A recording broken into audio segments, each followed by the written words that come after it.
Elisha தீர்க்கதரிசியை பிடிக்கும்படியாய் சீரியாவின் ராஜா குதிரைகளையும் ரதங்களையும் பலத்த இராணுவத்தையும் அனுப்புகிறான். இந்த எலிசா தீர்க்கதரிசியும் அவனுடைய வேலைக்காரன் மாத்திரம் தனித்திருக்கிறார்கள்.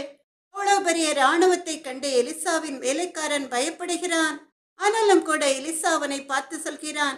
2 ராஜாக்கள் 6வது அதிகாரம் 16வது வேத வசனத்திலே, பயப்படாதே, அவர்களோடு இருக்கிறவர்களை பார்க்கலாம் நம்மோடு இருக்கிறவர்கள் அதிகம் என்றான் என்று சொல்லி நாம் பார்க்கிறோம்.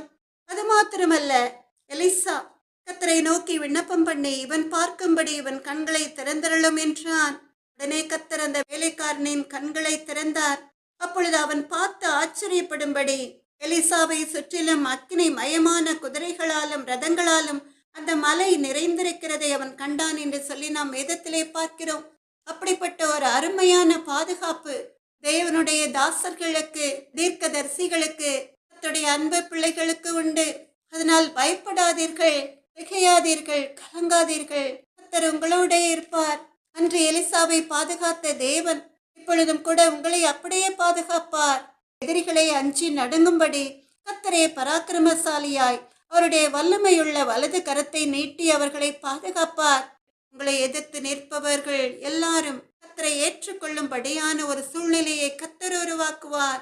ஆமென், அல்லேலூயா.